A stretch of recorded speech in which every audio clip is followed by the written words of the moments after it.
أعوذ بالله من الشيطان الرجيم بسم الله الرحمن الرحيم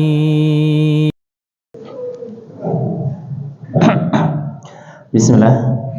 Assalamualaikum warahmatullahi wabarakatuh.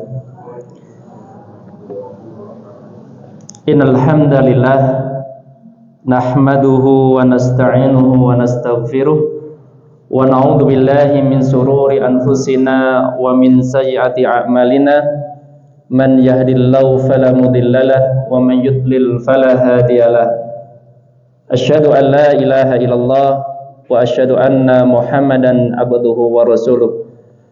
Qala Allah ta'ala fil Qur'anil Karim, ya ayyuhalladzina amanu taqullaha haqqa tuqatih wa la tamutunna illa wa antum muslimun. Ya ayyuhan nasu taqu rabbakumul ladzi khalaqakum min nafsin wahidah wa khalaqa minha zawjaha wa batha minhuma rijalan katsiran wa nisaa'a wattaqullaha alladzi tasaaluna bihi wal arham innallaha kana 'alaikum raqiba. Ya ayyuhalladzina amanu taqullaha wa qulu qawlan sadida yuslih lakum a'malakum wa yaghfir lakum dhunubakum wa may yuti'illaha wa rasulahu faqad faza fawzan 'azima. Amma ba'd, fa inna khairal hadithi kitabullah wa khairal huda Muhammadin sallallahu alaihi wasallam wa syarrul umuri muhdatsatuha fa inna kulla muhdatsatin bid'ah wa kulla bid'atin dhalalah wa kulla dhalalatin finnar. Para jamaah Bapak dan Ibu sekalian, alhamdulillah pada malam hari ini kita masih dikumpulkan oleh Allah Subhanahu wa taala dan diberi kesempatan untuk belajar agama Islam ini, dan semoga Allah Subhanahu wa taala pada malam hari ini senantiasa memberikan kita keikhlasan sehingga apa yang kita kerjakan selama satu hari tadi diterima oleh Allah Subhanahu wa taala. Dan khususnya pada malam hari ini kita meminta taufik kepada Allah Subhanahu wa taala, kita bisa memahami apa yang kita pelajari pada malam hari ini dan bisa kita amalkan sehingga kita berharap menjadi pahala pada saat kita menghadap Allah Subhanahu wa taala. Bapak dan Ibu sekalian, kalau tadi sore agak berat barangkali ya kajiannya, untuk malam hari ini insyaallah agak ringan. Hadisnya sangat pendek dan insyaallah mudah kita amalkan bagi yang diberi taufik oleh Allah Subhanahu wa taala. Adapun hadis yang ke-33 kemarin cukup mudah ya. Tentang apa? Hadis ke-33 kemarin yang menuduh wajib mendatangkan, yang tertuduh wajib ya bersumpah kalau tidak mau mengakui tuduhan tersebut ya. Sehingga pada hadis yang ke-34 ini kita akan belajar bagaimana pada saat ada kemungkaran itu terjadi di depan mata kita. Temanya adalah taghyirul munkari, merubah kemungkaran.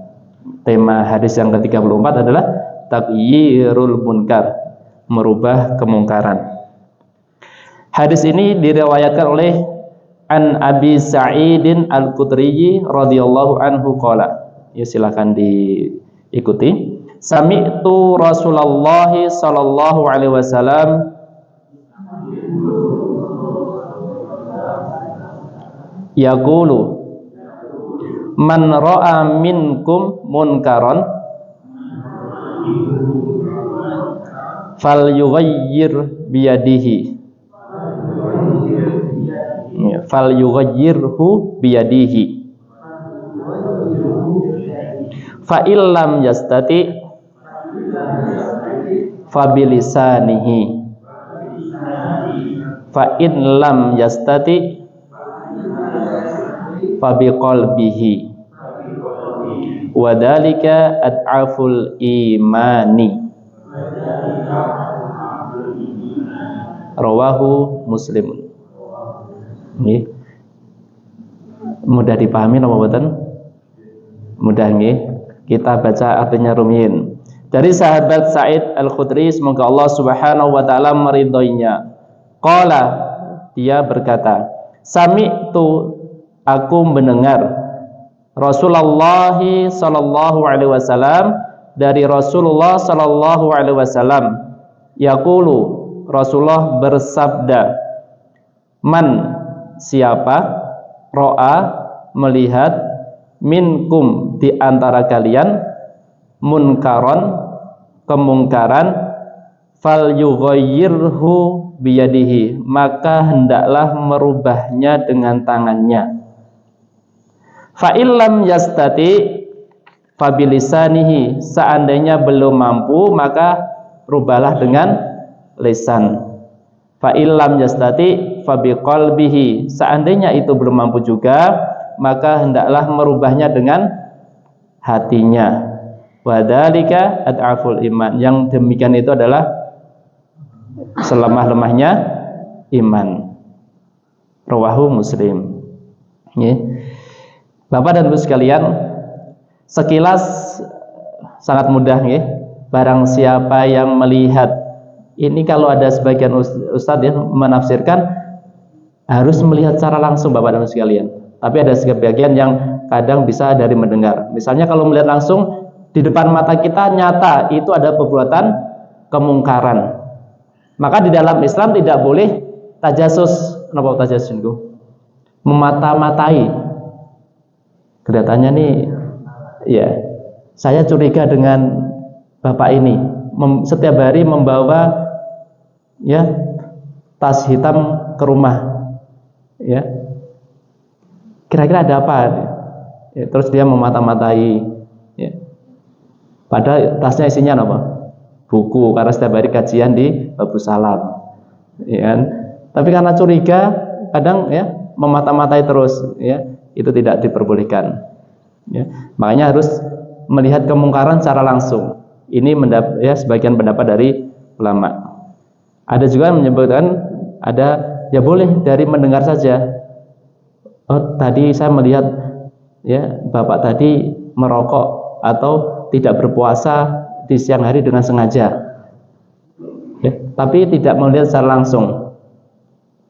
Tapi ya baiknya pada saat tidak melihat secara langsung kita tabayun terlebih dahulu supaya tidak terjadi kesalahpahaman. Man ro'a, barang siapa yang melihat, minkum, di antara kalian, maka dari minkum di sini maka sebagian ulama berpendapat bahwa merubah kemungkaran hukumnya fardu kifayah. Ini bukan fardu ain, tapi fardu kifayah karena di antara kalian. Bukan semuanya diperintahkan untuk merubahnya. Munkaron apa? Mungkar. Ya, kemungkaran. Kemungkaran itu apa? Ya, tentu yang sesuatu yang bertentangan dengan syariat, perintah Allah dan perintah Rasulullah sallallahu alaihi wasallam. Fal yughayyir, maka hendaklah merubahnya dengan tangannya. Atau seandainya belum bisa dengan lisannya, dan lisan di sini juga bisa diartikan dengan tulisan. Dan jika itu belum bisa, maka fabiqalbihi, maka bisa dengan hatinya, mengingkarinya, membencinya, ya, dan lain sebagainya. Dan itu adalah selemah-lemahnya iman. Maka Bapak dan Ibu sekalian, ini hadisnya simpel nih. Tapi kalau kita mempraktekkan terkadang juga perlu pertimbangan Bapak dan Ibu sekalian, ya. Enggak serta-merta kita melihat kemungkaran langsung dengan ya omongan atau tangan kita, ya. Kita harus mempertimbangkan manfaat dan madaratnya. Walaupun di sana akan mendapatkan pahala yang besar apabila kita melakukan amar ma'ruf nahi munkar, akan tapi kita juga harus bisa mempertimbangkan apakah pada saat kita melakukan amar ma'ruf tersebut akan tambah baikkah atau tambah burukkah. Maka kita harus ya penuh dengan pertimbangan pada saat kita melakukan hal tersebut. Maka dari sini ya banyak hadis yang atau Al-Quran yang menjelaskan kewajiban tentang amal ma'ruf nahi munkar. Contohnya di dalam surat Al-Imran ayat 104, wal takun minkum ummatun yad'una ilal khairi wa ya'muruna bil ma'rufi wa yanhauna 'anil munkar wa ulaika humul muflihun. Hendaklah dia ada di antara kalian segolongan umat yang menyeru kepada kebajikan, menyeru kepada yang ma'ruf, ya, menyuruh pada yang ma'ruf dan mencegah dari yang mungkar. Merekalah orang-orang yang beruntung. Masya Allah, ya. Termasuk orang yang beruntung di dalam kehidupan adalah orang yang menyuruh kepada kebaikan dan mencegah dari kemungkaran. Kinten-kinten Bapak dan Ibu sekalian, gampil pundi menyuruh kebaikan apa mencegah kemungkaran? Pundi Bapak? Mudah pundi? Lebih mudah pundi? Menyuruh kebaikan, ya. Kemungkaran ini kalau dicegah kadang terjadi, ya, apalagi di dalam keluarga. Sampai sekarang saya juga kadang menerapkan nahi mungkar itu di dalam keluarga. Terkadang perlu pertimbangan yang benar-benar, ya, supaya tidak terjadi, ya, percekcokan atau perdebatan yang panjang yang tidak selesai-selesai. Maka di sini Allah Subhanahu wa taala akan memberikan keberuntungan bagi orang yang mampu melakukan amar ma'ruf nahi mungkar, yaitu menyuruh pada kebaikan dan mencegah kemungkaran. Nih. Kemudian juga di dalam surat Al-Asr, ya, napa Bapak dan sekalian, kita bisa ya, bahwa semua manusia di dalam kerugian kecuali wa tawassaw bil haqq wa tawassaw bis sabr, ya, saling menasihati dalam kebenaran dan kesabaran. Makanya sangat penting sekali untuk kita mempunyai niatan yang baik untuk amal ma'ruf nahi mungkar. Kita baca faedahnya, ya. Insyaallah. Al-hadisu rabi'u wassalasun, hadis yang ke-34, taghyirul munkar, merubah kemungkaran. Al-hadisu aslun fil amri bil ma'rufi wa nahyi anil munkar.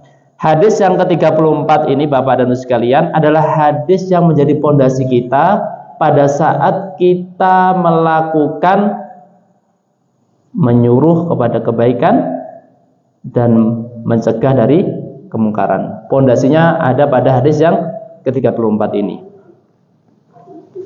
Wa fihi minal fawaidi, dan di hadis yang ke-34 ini kita bisa mengambil banyak pelajaran darinya.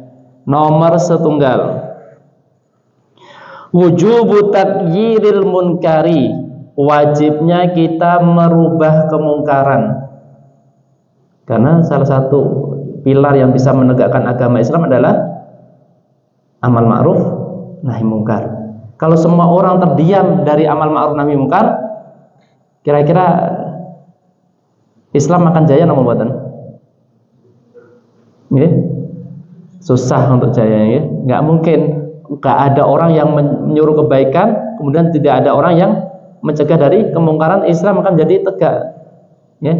Padahal kebaikan ada di Islam dan keburukan adalah sesuatu yang dihindari dari agama Islam ini. Maka Allah Subhanahu wa taala menurunkan Islam dalam rangka di dalamnya pasti ada kebaikan. Kok ada orang yang tidak mau menyuruh kebaikan, demikian juga tidak mencegah kemungkaran. Dari mana akan mendapatkan, ya, kemuliaan di dalam agama Islam ini? Makanya di sini wa wujubu taghyiril munkar, wajibnya merubah kemungkaran, wadzalika biizalatihi au takhfifihi biiqamatil uqubati syar'iyyati. Bagaimana caranya sesuatu yang wajib, yaitu merubah kemungkaran? Caranya nomor setunggal adalah biizalatihi, dengan menghilangkan kemungkaran tadi. Contohnya, kita lihat anak kita, mungkin ngeten nggih, kan ada anak-anak SMP, SMA itu yang di luar kan banyak ngeten nggih. Ya, itu kemungkaran. Kalau kita bisa menghilangkannya berarti dengan tidak membolehkan anak tersebut melakukan ashabul yamin tadi, ya, merokok. atau sesuatu yang lainnya, berarti dengan menghilangkannya.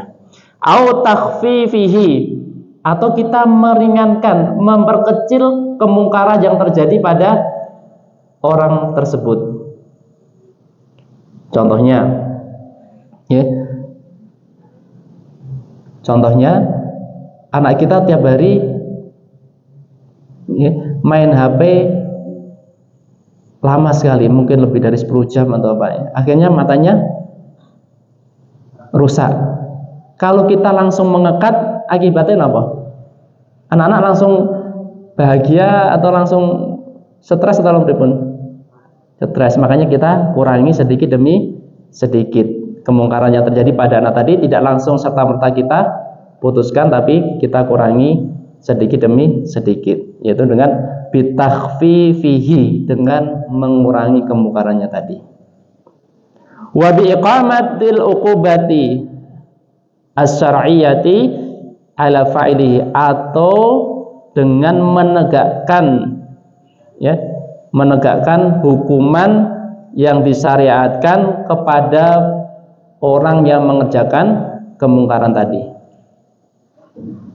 Ini berarti wajib merubah kemungkaran banyak jalannya. Apakah kita langsung menghilangkannya, menguranginya, atau kita bisa memberikan hukuman kepada orang yang melakukan kemungkaran tadi. Ya. Contohnya apa? Mencuri, ya. Mencuri dikenakan hukuman sesuai dengan syariat, barangkali seperti itu, kalau bisa dilakukan di negara kita, atau yang lainnya yang sesuai dengan syariat agama Islam ini. Itu adalah bentuk bagaimana kita merubah kemungkaran.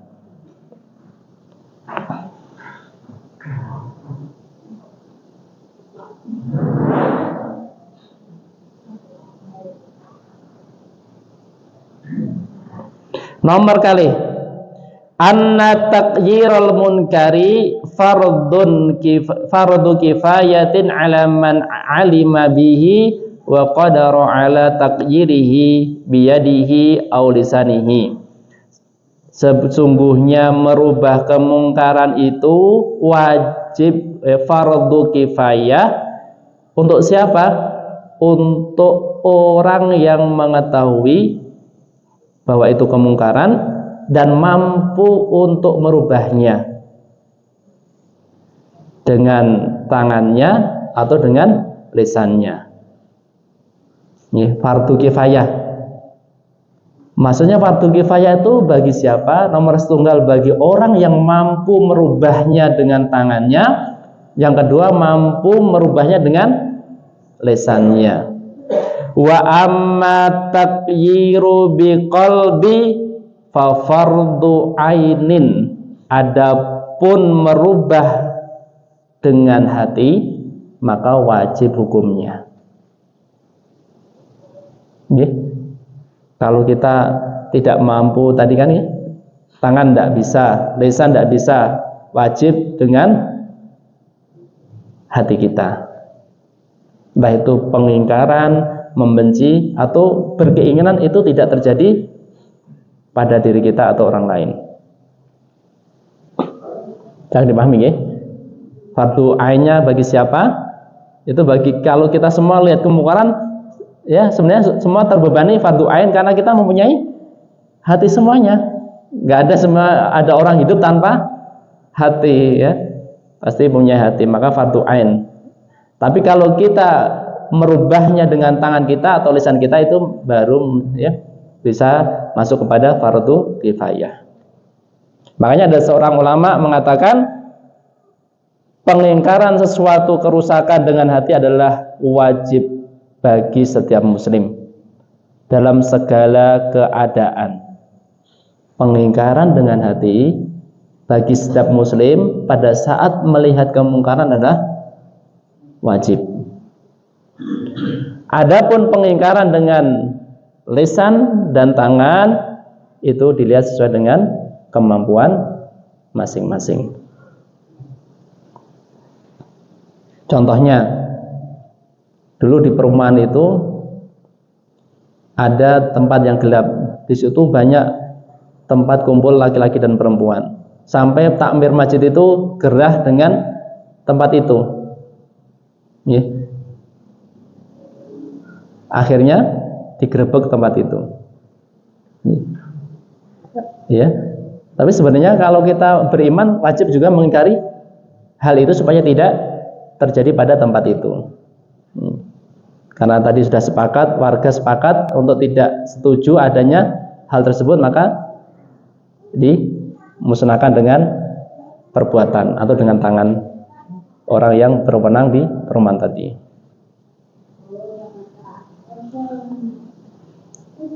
Ini sebenarnya mudah ya. Hanya prakteknya saja nanti yang sulit. Ini kalau kita jelaskan nanti tambah bulat ya. Tapi nggak apa-apa, ini kita baca aja ya. Pokoknya jangan kalau bisa dengan tangan, kalau tidak bisa dengan lisan, kalau paling rendah dengan hati ya. Dan itu adalah semuanya iman. Nomor 3, faedah yang bisa kita ambil dari hadis yang ke-34 adalah maratibu taqyiril munkari ya, tingkatan-tingkatan di dalam merubah kemungkaran. Tingkatan-tingkatan di dalam merubah kemungkaran. Yang paling tinggi dengan tangan, dengan kekuasaannya. Kalau itu mampu kita lakukan. Kalau kita tidak mampu, turun dengan lisan kita atau dengan tulisan.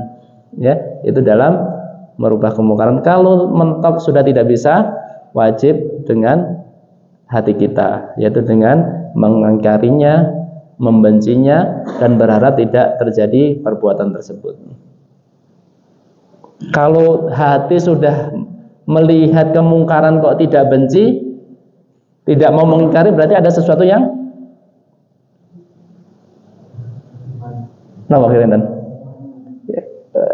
imannya sudah di bawah, lemah, berarti apa? Ya, iya, mau ini gitu ya, udah mau hilang dari hati seseorang itu. Kok ada seorang beriman melihat sebuah kemungkaran tidak mengingkarinya atau membencinya, berarti ada masalah di dalam keimanan orang tersebut. Makanya terkadang kalau kita terbiasa lihat HP barangkali nih, sekali dengar musik kita mungkin ini nih, kan HP itu kadang ini apa? Tiba-tiba ada musik gitu nih. Itu biasanya kita masih deg-degan nih. Tapi besok lagi yang awalnya deg-degan mungkin sudah mulai berkurang deg-degannya. Besok lagi ya dan lain sebagainya. Ya. Maka prosesnya kan panjang ya. Demikian juga setan di dalam menggoda manusia kan tidak serta-merta langsung pada poinnya, tapi prosesnya adalah panjang. Bagaimana dulu ada kisah orang yang ahli ibadah disuruh menjaga wanita yang orang tuanya pergi, akhirnya apa? Semua maksiat dilakukannya, yang menghamilinya dan membunuhnya. Ini kan berarti prosesnya panjang. Demikian juga keimanan kita bisa hilang tidak serta-merta dengan satu perbuatan kita, tapi kadang berproses panjang. Maka kita harus hati-hati dan senantiasa minta pada Allah Subhanahu wa taala untuk dikuatkan keimanan kita, apalagi di zaman fitnah seperti ini. Dulu kalau kita masih di pondok Bapak sekalian, dengar sound itu aja kadang hati ini langsung ya sound lewat gitu ya, deg-deg ya. Tapi sekarang karena sudah jauh dari lingkungan itu, terkadang hati ini tidak seperti dulu lagi. Berarti ada sesuatu yang perlu kita perbaiki atau yang lainnya ya.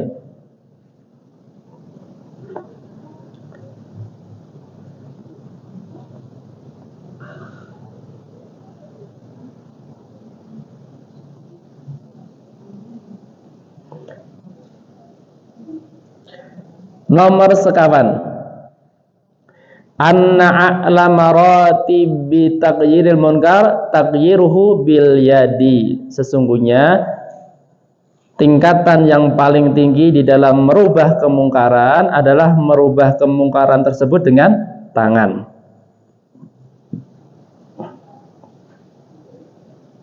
Wadhalika idaktadha amalan, dan itu jika diperlukan sebuah perbuatan. Contohnya apa?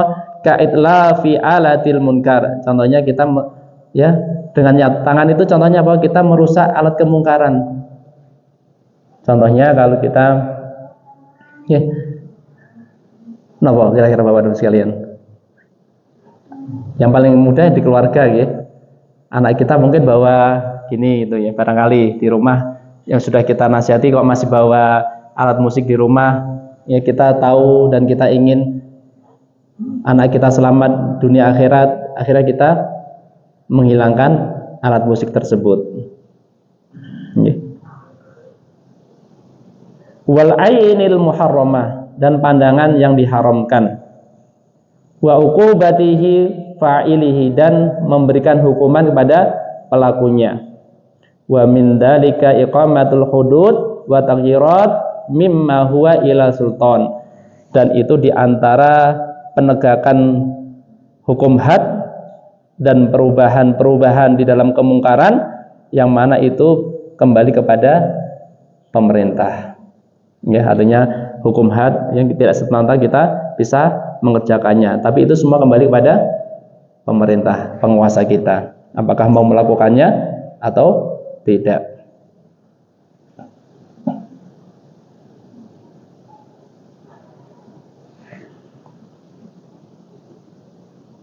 Faidah nomor gangsal, anna martabata saniyata at-taghyiru bil lisan. Tingkatan yang kedua adalah merubah dengan lisan. Bagaimana caranya kita merubah kemungkaran dengan lisan kita? Wadalika bibayanil hukmil munkari, yaitu dengan menjelaskan hukum kemungkaran tersebut. Ya, menjelaskan hukum kemungkaran tersebut. Wasajari anhu, dan menjauh darinya atau mencelanya. Walau mifa'ilihi, ya, dan juga kita mencela orang yang mengerjakannya. Wa da'watihi litaubah, dan kita mengajak orang yang berbuat kemungkaran tadi untuk bertobat di jalan Allah Subhanahu wa taala. Yaitu adalah cara kita mengajak orang di dalam merubah kemungkaran dengan lisan kita.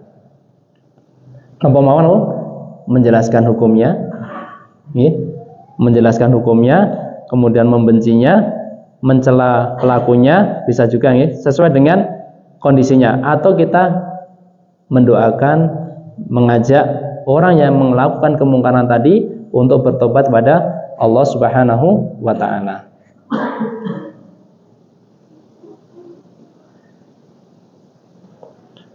Niki nak jenengan apa ya? Amal ma'ruf nahi mungkar, kalau tidak ada apa nggih?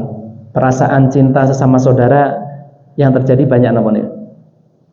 Kita mau menasihati tapi secara tidak langsung hati kita sudah ada perasaan bermusuhan. Kira-kira kemungkinan terjadi nasihat menasihati ya besar atau kecil?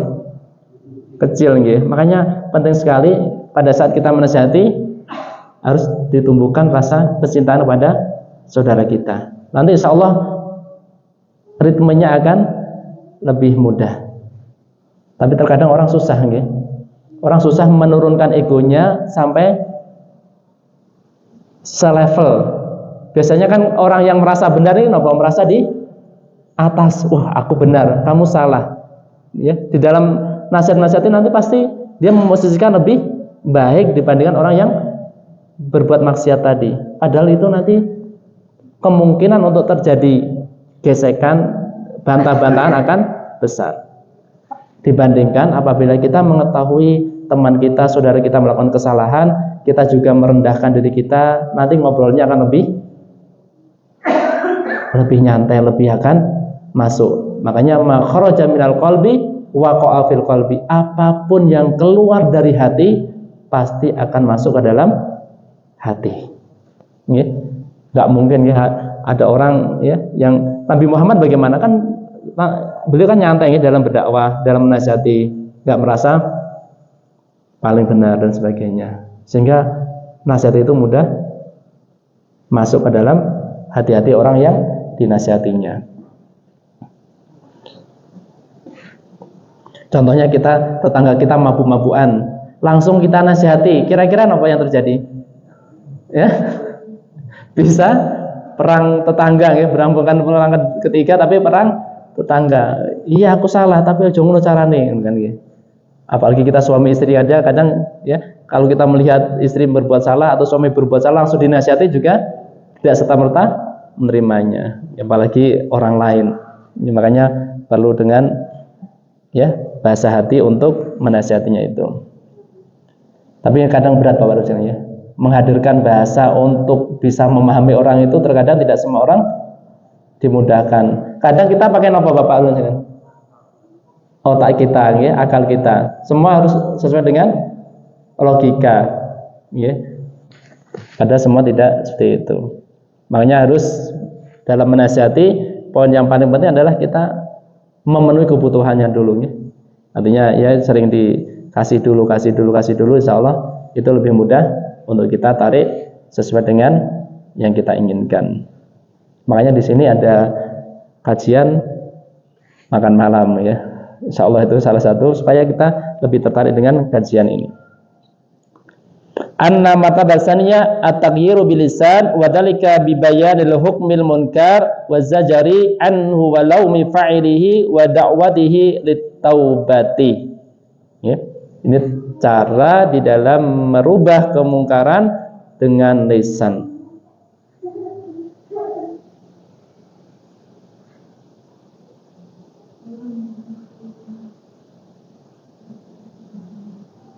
Nomor 6, takdir merubah dengan tangan sampun, merubah dengan lisan sampun. Nomor 6, annal martabata salisata at-taghyiru biqalbi. Adapun martabat tingkatan yang ketiga adalah merubah kemungkaran dengan hati.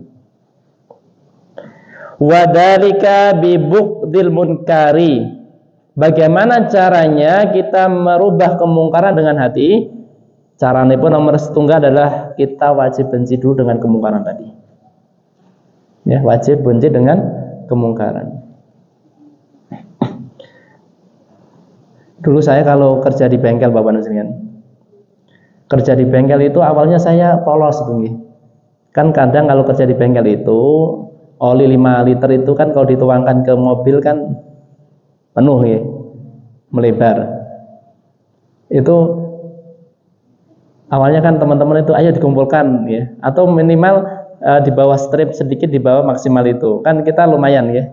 Awalnya gitu. Awalnya kita ya sungkan-sungkan gitu ya. Tapi lama-kelamaan karena teman-teman lingkungan itu seperti itu, akhirnya terbiasa. Ya. Atau yang lainnya. Ya. Karena itu makanya korupsi itu kan biasanya kalau kita dulu di lembaga pemerintah itu kan ya, artinya kalau yang terjadi nggak tahu di mana gitu ya. Kan awalnya kita sungkan untuk menerima uang yang tidak jelas. Tapi karena kondisi memaksa awalnya sungkan, lama-lama menjadi iya, kan gitu nggih. Nggih. Awalnya nggak enak jadi enak. Karena kalau nggak sesuai dengan itu pasti akan dimusuhi juga oleh orang-orang di situ. Ya, dan itu tidak hanya di sebuah pondok juga, di sebuah kota itu ada orang-orang yang ustadz-ustadz yang tidak sesuai dengan atasan itu semua dikeluarkan oleh mudirnya itu. Ya, akhirnya dicari orang-orang yang sesuai dengan keinginan mudirnya itu. Itu di pondok Islam adanya. Makanya kita harus mencoba ya, apabila kita melihat kemungkaran, yang pertama kali adalah kita harus membenci kemungkaran tersebut. Ada kebencian di hati kita.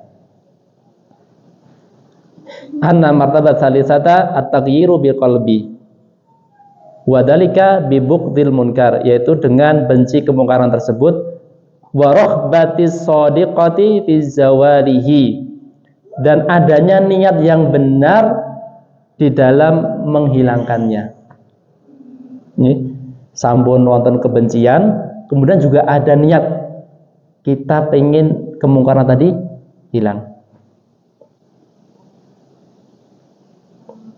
Niat yang jujur, niat yang ikhlas untuk menghilangkannya.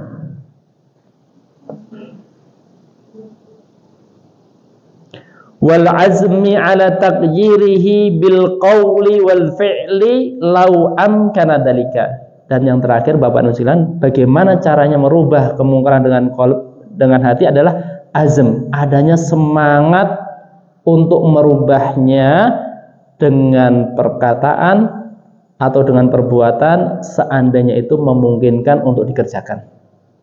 Ya, artinya ada keinginan, tidak hanya serta-merta kita mengingkarinya saja, tapi tidak ada keinginan untuk merubahnya. Ya saya ingkari, tapi hati kita lemah, tidak ada keinginan untuk wah itu harus hilang, itu harus tidak ada di masyarakat dan sebagainya, itu berarti kurang pas. Kalau kita ada keinginan, ya kita membenci dengan hati, juga kita munculkan apa? Niat yang tulus, yang ikhlas, supaya kita bisa mampu untuk menghilangkan kemungkaran tadi, dan kita ada semangat untuk merubahnya dengan lisan kita dan perbuatan kita jika itu memungkinkan untuk kita lakukan.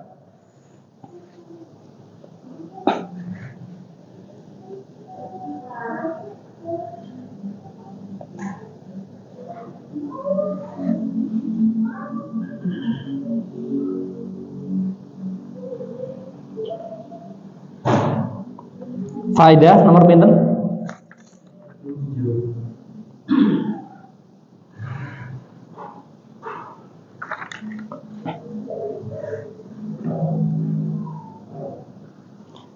Nomor 7 nggih. Anna manata tartibi hadil maratibi huwal istita'atu.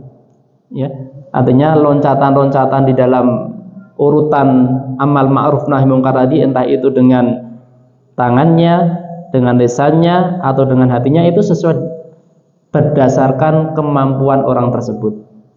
Ya, berdasarkan kemampuan orang tersebut. Kalau mampu dengan lisan, yaitu tingkatan yang paling bagus. Kalau tidak mampu dengan lisan, ya dengan tangan dulu, dengan lisan atau dengan hatinya. Itu sesuai dengan kemampuan.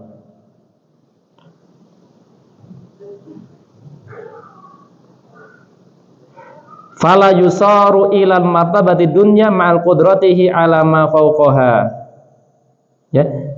Dan tidak dijadikan kita mengambil yang terdekat yang mudah bagi kita, sedangkan kita mampu untuk merubahnya di atasnya. Misalnya kita mampu merubahnya dengan lisan kita, tapi kita hanya dengan hati kita. Contohnya, kita melihat keluarga kita, ya, mungkin menggunjing orang, menggibah. Kita sebenarnya mampu untuk menasihatinya, tapi kita hanya hati kita mengingkarinya. Itu berarti tidak demikian, ya. Tapi kita kalau ambillah yang tertinggi yang bisa kita kerjakan. Tidak serta-merta wis aku imanku ini aja kok, ya. Wis tak ingkari dengan hati. Tidak perlu dengan ucapan atau perbuatan. Aku yang penting mengingkarinya, tidak, ya. Tapi carilah yang tertinggi yang itu bisa kita kerjakan.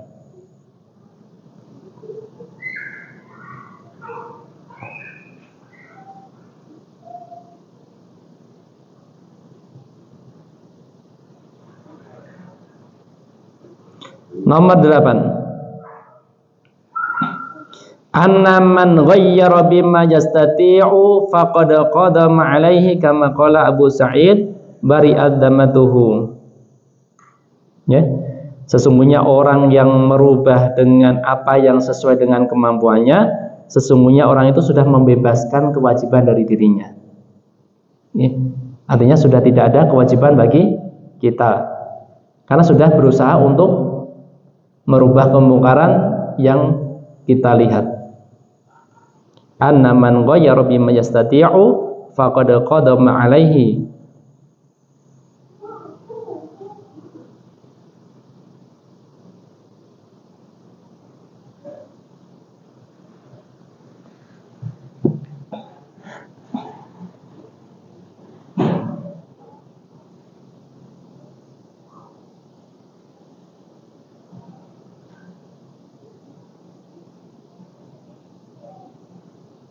Nomor 9. Anna tagyiral munkari minal iman. Sesungguhnya merubah kemungkaran itu bagian dari iman. Merubah kemungkaran adalah bagian dari iman. Anna tagyiral munkari minal iman. Baik Bapak dan sekalian, semakin kita kuat keimanannya berarti kita semakin suka untuk menyuruh kebaikan dan mencegah kemungkaran. Karena imannya insya Allah semakin kuat. Demikian juga kalau keimanan, ya, anna tagyiral munkari minal iman, berarti orang yang keimanannya kuat berarti tidak suka berkumpul dengan orang-orang yang berbuat kemungkaran. Ya. Anna tagyiral munkari minal iman. Sesungguhnya merubah kemungkaran itu termasuk dari keimanan. Bapak dan sekalian, kita harus berdoa kepada Allah Subhanahu wa taala supaya dimudahkan untuk amal ma'ruf nahi mungkar. Tapi tidak serta-merta kita melakukannya dengan begitu saja. Khawatirnya apa kalau kita serta-merta melakukan begitu saja? Nanti akibatnya sebagaimana di dalam firman Allah Subhanahu wa taala, wa la tasubunna alladziina yad'una min dunillah fayasubullaha adwan bi ghairi ilmi, ya.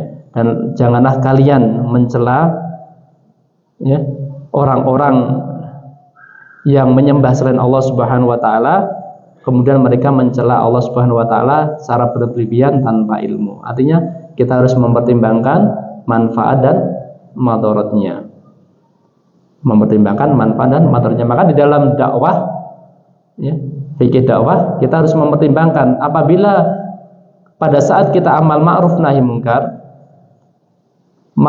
manfaat yang kita hasilkan lebih banyak dibandingkan madaratnya, kita lakukan amal ma'ruf nahi mungkar tersebut. Apabila amal ma'ruf nahi mungkar kita lakukan kok manfaat dan madaratnya itu sama, maka kita harus mempertimbangkannya kembali. Dan apabila amal ma'ruf nahi mungkar madarat yang dihasilkan lebih besar ketimbang manfaatnya, maka kita meninggalkannya. Ya, kita diperbolehkan untuk meninggalkannya. Contohnya dulu ada teman, ya, dari Saudi, kerja lama di Saudi, pulang ke Purwodadi, kan semangat tauhidnya kuat, ya. Akhirnya di setiap rumah itu datang berdakwah dengan dakwah tauhid, ya, artinya harus meninggalkan. Padahal di desanya tersebut adalah desa sufi, thariqah, ya, di daerah Jawa Tengah, ya, kenal dengan thariqahnya. Akhirnya apa? Semangatnya tinggi, langsung semua orang, ya, saudara-saudaranya dinasihati supaya jangan ikut ini, ya, thariqah ini. Akhirnya banyak yang, ya, memusuhinya, ya, dan akhirnya kurang berkembang, ya, padahal mungkin bisa lebih halus lagi di dalam metode berdakwahnya tadi, ya.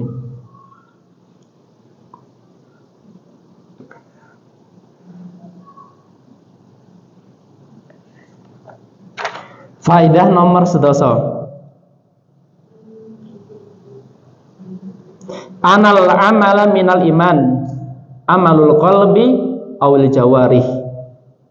Sesungguhnya perbuatan itu bagian dari iman, baik itu perbuatan hati maupun perbuatan anggota badan. Al imanu at-tasdiqu bil qalbi wal qawlu bil lisan wal amalu bil jawarih. Keimanan itu ditetapkan dengan hati, kemudian diucapkan dengan lisan, dan dibuktikan dengan amal perbuatan. Pak Didi, Pak Dadian.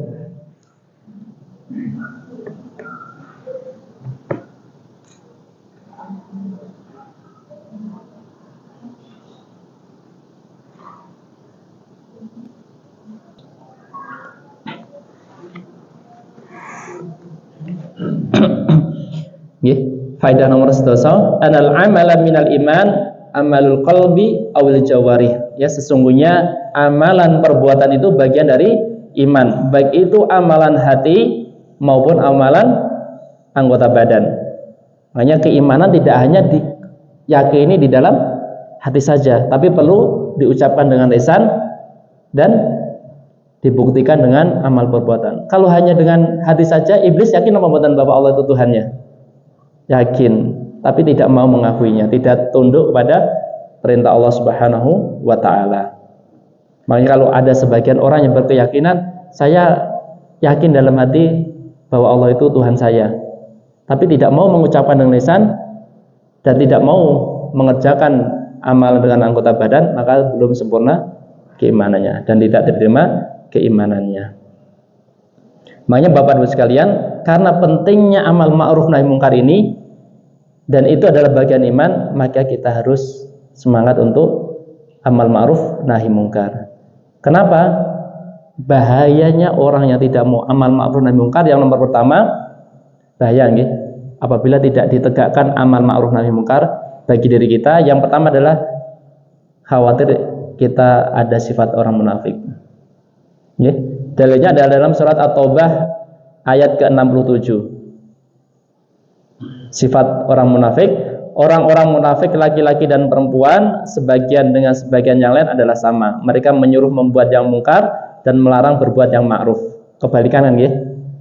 Menyuruh membuat yang mungkar dan melarang berbuat yang ma'ruf, dan mereka menggenggamkan tangannya. Mereka telah lupa kepada Allah, maka Allah pun melupakan mereka. Kenapa kok tidak mau amal ma'ruf nahi mungkar? Khawatirnya salah satunya adalah bahayanya kita masuk sifat orang munafik. Orang munafik kenapa? Menyuruh kemungkaran, mencegah kebaikan. Kalau orang beriman, menyuruh kebaikan, mencegah kemungkaran. Ya. Nomor 2, bahayanya apabila orang tidak mau amal ma'ruf nahi mungkar adalah akan didatangkan bencana dan malapetaka. Ya, banyak kejadian bencana barangkali itu adalah awal dari orang tidak mau amal ma'ruf nahi mungkar, karena kemaksiatan, kemungkaran dibiarkan begitu saja. Rasulullah Shallallahu Alaihi Wasallam bersabda, "Inan nasa idza ra'au dzalima falam ya'khudhu ala yadayhi aw sakka an yu'amahumullahu biqabin minhu." Manusia jika melihat orang zalim lantas tidak menggandeng tangannya untuk mencegahnya, maka Allah akan meratakan siksa atas mereka. Ini siksa tidak hanya orang yang berbuat zalim ya. Terkadang orang yang berbuat baik pun apabila di dalam satu lingkup tadi bisa terkena juga bencana yang Allah timpakan karena tidak mau menegakkan amal ma'ruf nahi mungkar tersebut. Apalagi di akhir zaman banyak kemungkaran yang terjadi, maka banyak juga bencana yang terjadi juga. Nomor 3, bahayanya apabila orang tidak mau amal ma'ruf nahi mungkar adalah doanya tidak terjawab oleh Allah Subhanahu wa taala. Ya, doanya tidak terjawab. Rasulullah Shallallahu Alaihi Wasallam bersabda, "La ta'muranna bil ma'rufi wa la tanhawunna 'anil munkar aw la yusallitanallahu 'alaikum iqaban minhu fadad'unahu fala yastajibu lakum." Kalian harus memerintahkan kebaikan dan melarang kemungkaran, atau Allah menguasakan siksa darinya, lantas kalian berdoa dan tidak terjawab. Ya, Islam itu sangat mulia. Islam datang membawa kebaikan dan menghilangkan kemungkaran. Maka salah satu caranya untuk tetap tegak adalah amal ma'ruf nahi mungkar. Kemudian yang terakhir, dijauhkan dari rahmatnya Allah Subhanahu wa ta'ala. Dijauhkan dari rahmatnya Allah Subhanahu wa ta'ala. Dalilnya apa? Al-Maidah ayat ke-78. Al-Maidah ayat 78, telah dilaknati orang-orang kafir dari Bani Israel dengan lisan Dawud dan Isa putra Maryam, yang demikian itu disebabkan mereka durhaka dan selalu melampaui batas. Al-Maidah ayat 78. Berarti itu ada beberapa bahaya apabila kita tidak ada keinginan untuk amal ma'ruf nahi mungkar. Nomor setunggal apa? Kita bisa masuk di dalam sifat orang munafik. Nomor 2, ditimpanya bencana dan musibah. Nomor 3, doa tidak diijabahi oleh Allah Subhanahu wa taala, dan keempat adalah jauhnya dari rahmat Allah Subhanahu wa taala. Mungkin itu yang bisa kita pelajari pada malam hari ini Bapak Ibu sekalian. Semoga Allah Subhanahu wa taala memberikan kita taufik untuk bisa memahami apa yang bisa kita pelajari pada malam hari ini, dan semoga kita yang berkeinginan untuk melakukannya bisa dengan murojaah. Al-ilmu al-murojaah. Ilmu itu adalah di murojaah. Semakin kita banyak memurojaah, semakin banyak membaca, insya Allah kita akan semakin paham dari ilmu yang kita pelajari, dan kita senantiasa memohon kepada Allah Subhanahu wa taala untuk mengampuni dosa kita dan menerima amal kebaikan kita, dan semoga Allah Subhanahu wa taala memudahkan hisab kita pada saat kita menghadap Allah dan memasukkan kita ke dalam surganya beserta orang yang kita cintai, dan kita dimudahkan untuk melihat wajahnya Allah Subhanahu wa taala. Kurang lebihnya mohon maaf. Kita tutup dengan doa kafaratul majelis. Subhanakallahumma wa bihamdika asyhadu an la ilaha illa anta astaghfiruka wa atubu ilaik. Wassalamualaikum warahmatullahi wabarakatuh.